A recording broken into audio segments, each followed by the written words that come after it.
Last night, I gave Daniel an illustration, explanation.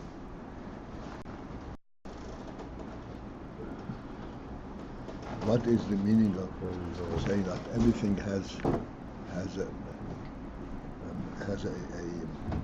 a principle for which it stands? Not just the physical thing, but it has a Ayin.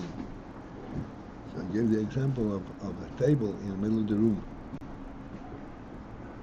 That a person walks around the table not because it's a piece of wood and you can't go through it, but because you recognize this utility and the significance of the table. Out of respect, you walk around. So I said to Daniel this morning, why would you call a person who avoids a table, doesn't go through a table because you just can't go through it? A piece of chunk of, a piece of wood that you can't cut through. How would you describe that person? Blind. Huh? Blind. Blind. Blind.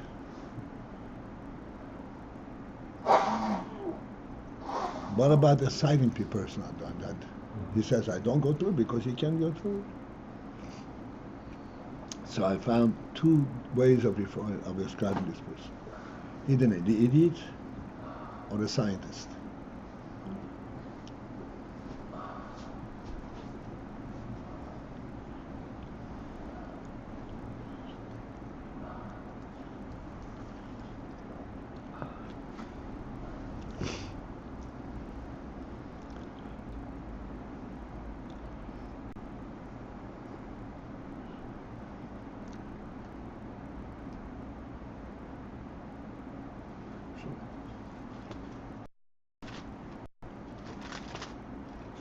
All right.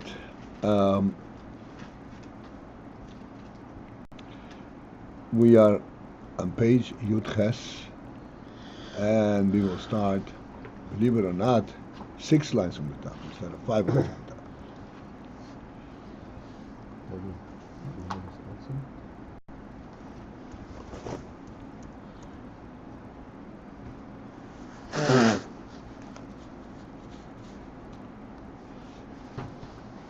And we are currently discussing the union of keilim, and within that itself, the principle that keilim are formed mehisavus ha-oir,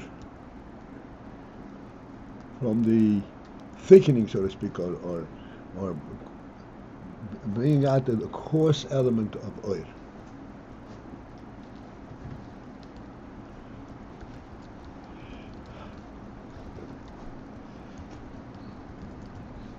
The reason that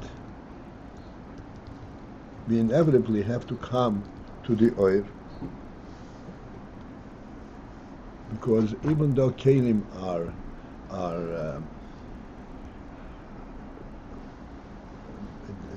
entities that stand by themselves, they're not connecting to the real source and so forth. But nevertheless, they do represent something of significance. Like we said, a cup standing in the closet, you could look at it as a piece of glass. On the other hand, it is not just a piece of glass. There is something reminiscent of a human element. Where does that come from? This is clearly from the oir, but this is what's called hisavus ha-oir. When the oir is reduced, is drawn to such a low level where you capture only the coarseness and the physicality of it, rather than the spiritual element of it. And this reducing the oir to a physical level, identifying it on a physical level, although it actually comes from the oil. Like we said, there is a significance to the fact that a person drinks from a cup, but to bring that out, it will not come from the oil itself. No matter how much you will develop it, it will never come from the oil. It is what's called an effect, an outside effect upon the oil. It's called ha-hagbalah b'oir. Okay, we're starting at 6 lines from the ha-hagbalah b'oir. The limitations and the boundaries identified, v'hametzius, and the presence in the oil. And we explained the Indian of metzius, which is extremely prevalent in Chassidus, and Chassidus speaks derogatorily about metzius, even though the whole world is a metzius. The whole world, the world, the metzius of the world, that you utilize metzius to bring out spirit. But metzius alone, metzius itself, is a level that stands. Pardon me. For nothing but with the fact that I am here occupying space, and you cannot ignore me. That's metzius.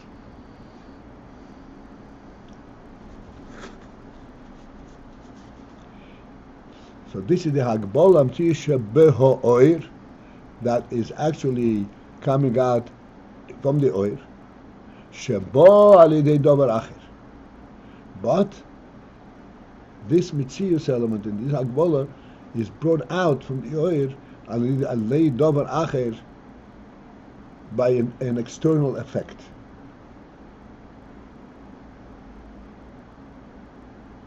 It is not something that will evolve or devolve in the oil itself to the point where it becomes like this. Yeah, there has to be an external effect for it.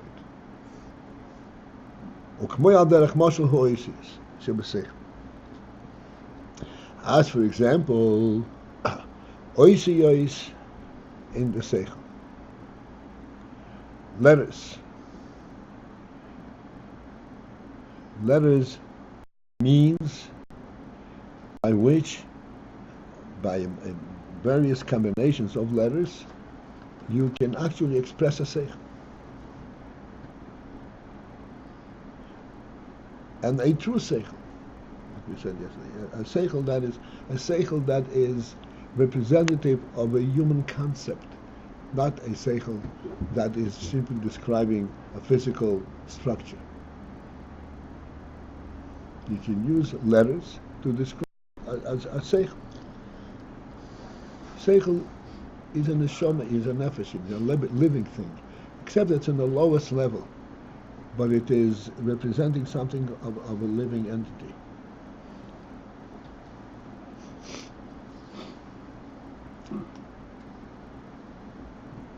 Shakol inyan sichli, where every inyan sichli, every aspect of sechel, a sechel dike aspect, hareyesh boy oisiyos. In that inyan sichli, there is contained therein oisiyos, letters. That means by which b'meshe yislabesh v'yizgala, into which he can be imbued, v'yizgala, and thereby expressed and revealed.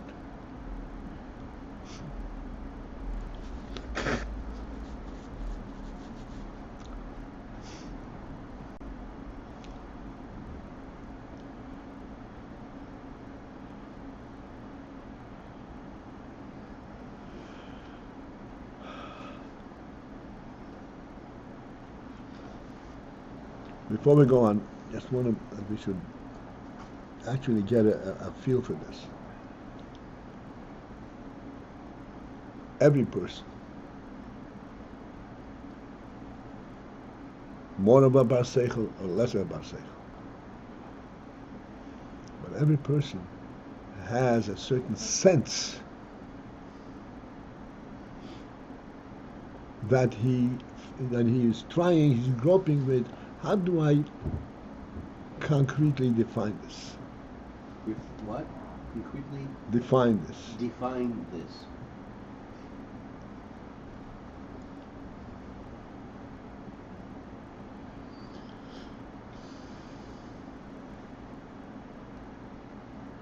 In other words, every person has a certain sense of a sechel, of an idea, of a feel that originates at an undefinable level.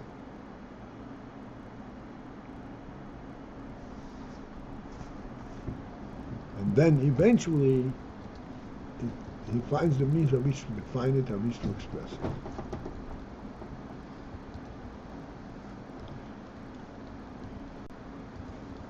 Unfortunately, we are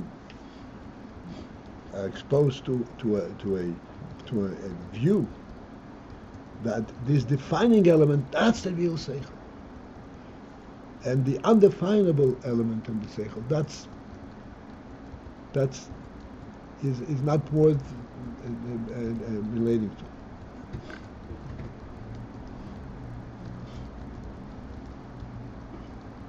Whereas the truth is that this undefinable element, that is the living human being.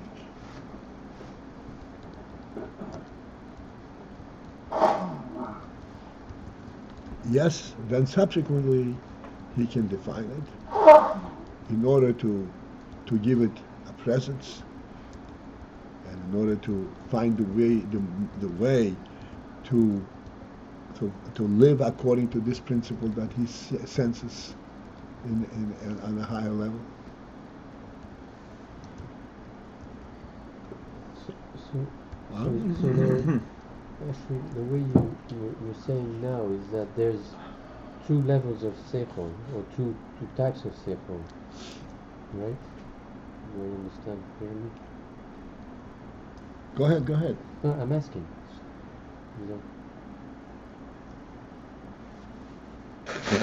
The sechel that relate to the undefinable, and the sechel, the materialistic sechel.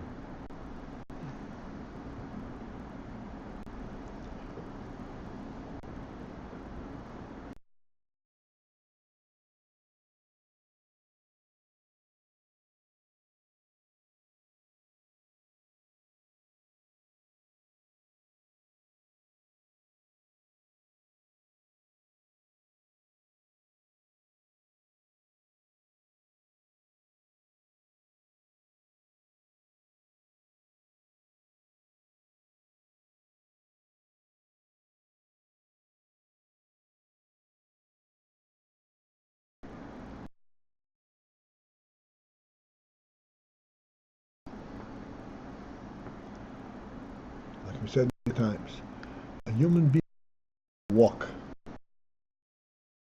He goes using his feet to get me there. Going someplace is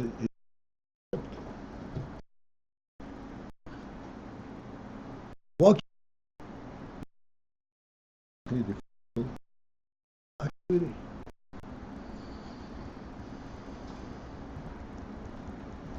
You can create a robot, but a robot that would go.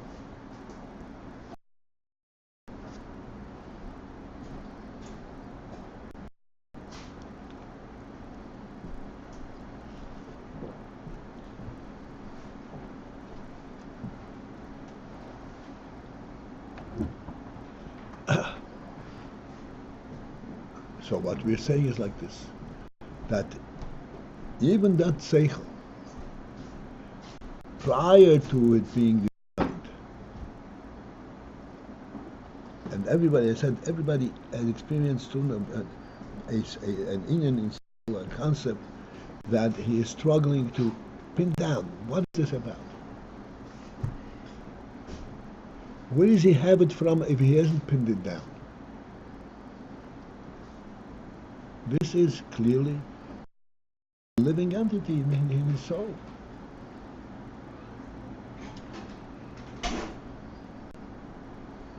And then where he can clearly, structurally express it.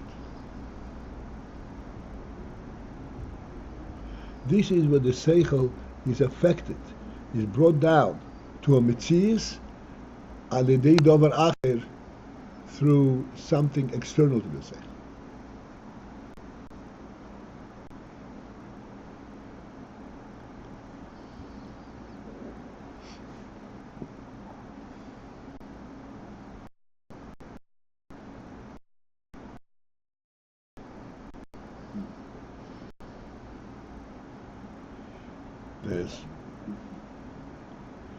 Let's finish over here, and maybe we'll use illustrations at the lower level. Huh? Could you explain that? I'll say in a second. Al davar acher, through some external cause.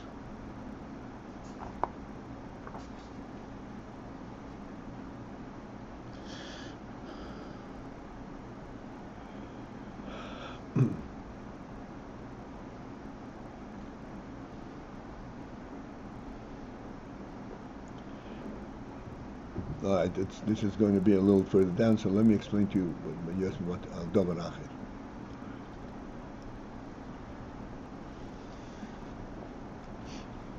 Might as well.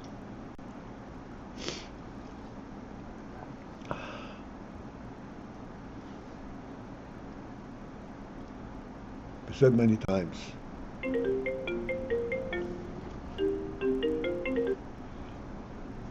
The principle that the Baal Shem Tov taught, that mokim sheritzena shel odom shomhu.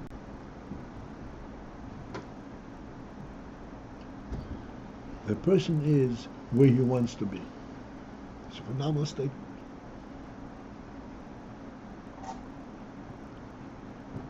What is the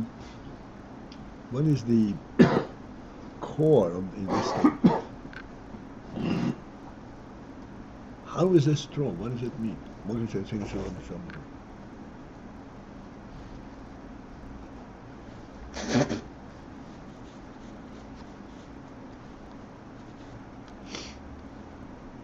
So we discussed this many times.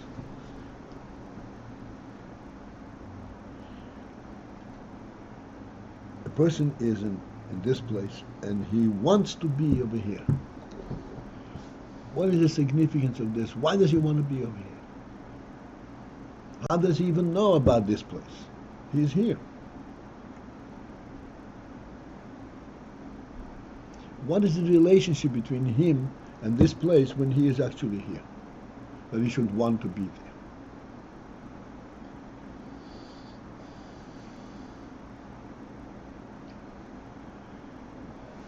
So he said that this Ritzono Shel Odom is expressing a greater phenomena in the human being than the place that where he is currently is, where he currently occupies.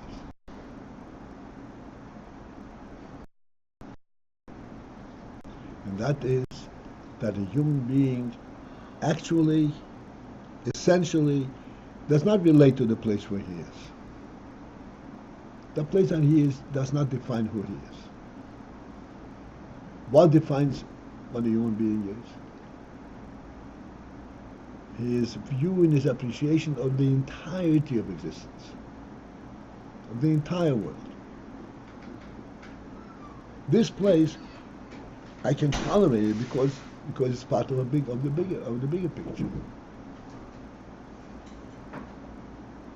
And this was just this place.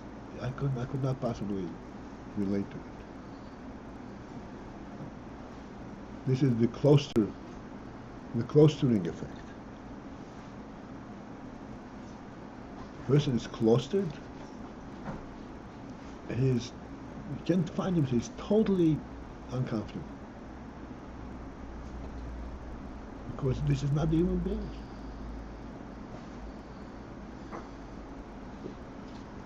And therefore,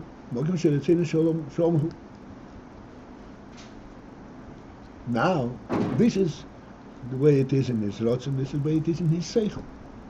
His sechel perceives, yes, this whole environment, this is where I am.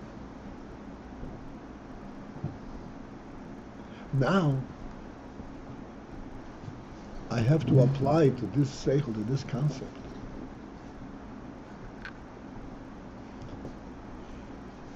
terms that would place it in a physical environment.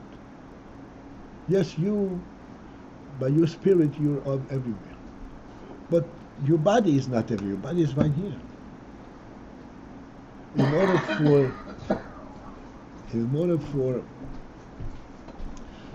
for the body to experience this inyan that he is everywhere, it's not going to happen. The body does not have this kind of concept. It is by what? By transporting the body from this place to this place. This principle of transportation is not part of the initial sechel.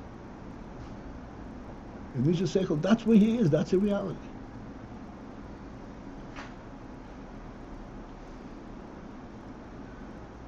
The phenomenon that you can actually transport it, that's called walking, where you account for every step, for every inch of the distance between you. Each inch is like another ois. It says you have to cover X number of steps. And during this covering, there's going to be detours. There's going to be rocks. There's going to be water. All kinds of different things. This is in order to bring down the sechel to a much lower level, to factuate it, to bring it to the guf level.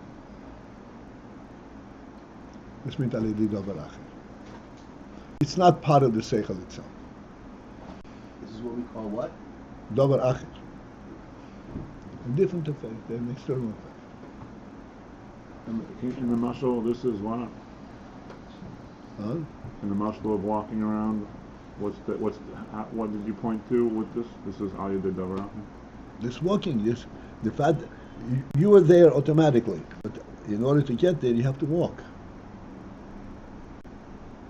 That's on a completely different level. This is not the sechel itself. What is the link? Sorry?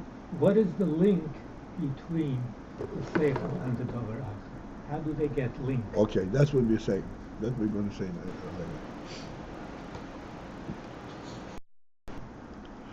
In the sechel itself, you do not. The reason that you can relate to this other place is not because you can get there.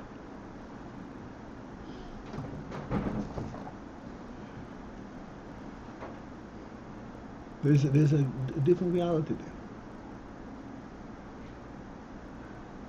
The union that you can get there is a much lower level and it's brought out by the challenge of getting there.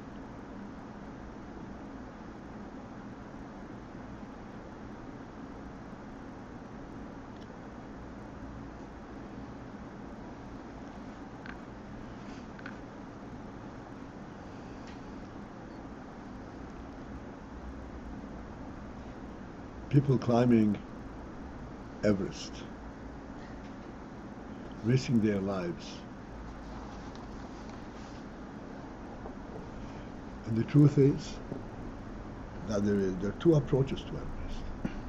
There's one approach that is not really challenging. I mean, it's challenging, but it's not left threatening. Where you can reach the peak without going through a life-threatening process. So if these people had been motivated by the sechel, I want to be on the peak, what would they do? They would go through the process that would get them to the peak. Like an airplane. What then is motivating them to go through these walls of ice and risking their lives, not risking their lives, actually seeing their comrades flying down the slope, and they continue on? This is idiotic.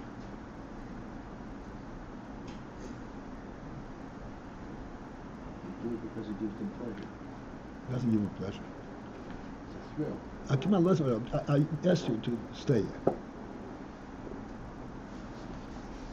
It's poshut idiotic.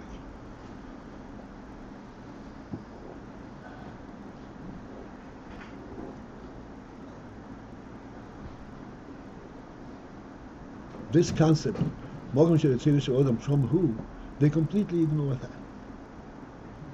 And to them, you are there because it's challenging to you to get there.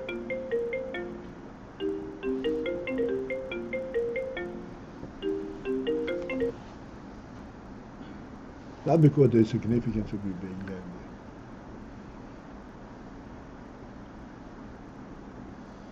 You're there because it's challenging to get there. The whole thing is a challenge of getting there. Or like a kind of yeshus as opposed to significance. Absolutely. It's just completely. I have to conquer Everest. Conquer Everest. They get conquered. If there wasn't the easy route, if there was no easy route, then we could say it's an expression of everywhere. Yeah. But the fact that they take the harder route shows more on some other motivation. Right. Okay. They're not idiots. That simply clarifies it. But even without that, there is that element in there. Okay, let's continue. So, let's try to do double achir.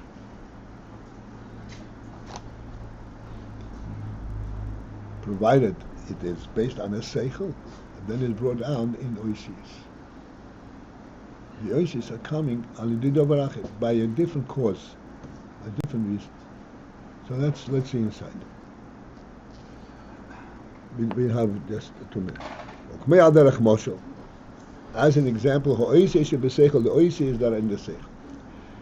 What oisius are in the sechel? So first principle, so call inyan sichli hare yesh bo oisius. Every inyan sichli, you have to understand that in that inyan sichli there are oisius b'meshe yislabesh u'mizgala. In the means by which the sechel will be mislabesh, it will be imbued, and thereby be yisgala, and thereby the sechel will be revealed.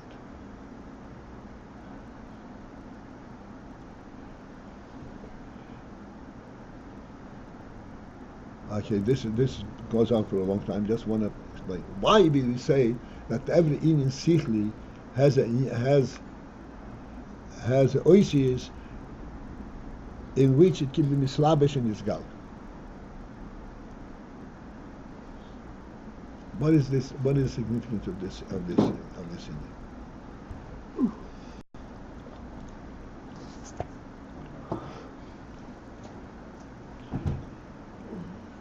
In brief, this is explaining to us what sechel is, because sechel, as we've mentioned many times, actually is a derivative, is a gilui from rotzen nefesh and oineg nefesh, which are actually reflective of nefesh itself. What is the difference between the way it is in the nefesh, the way it is in oineg, and the way it is in the rotzen, and the way it is in the sechel?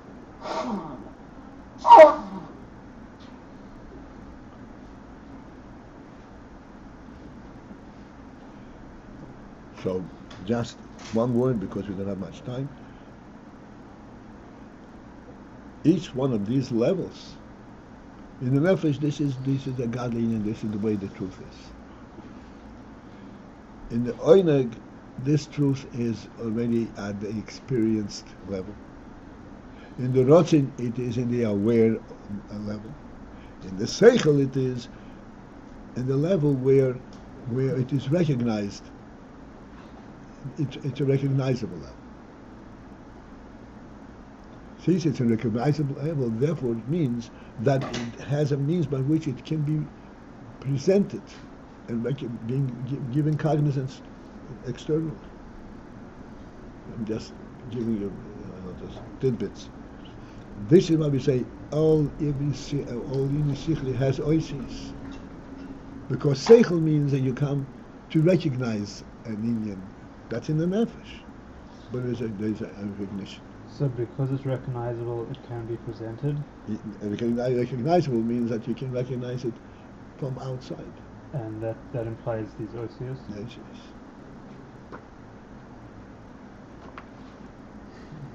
Yes. It was beginning this union. All right, this is it. We got already 2 calls, I think. Okay, have a great day.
yeah.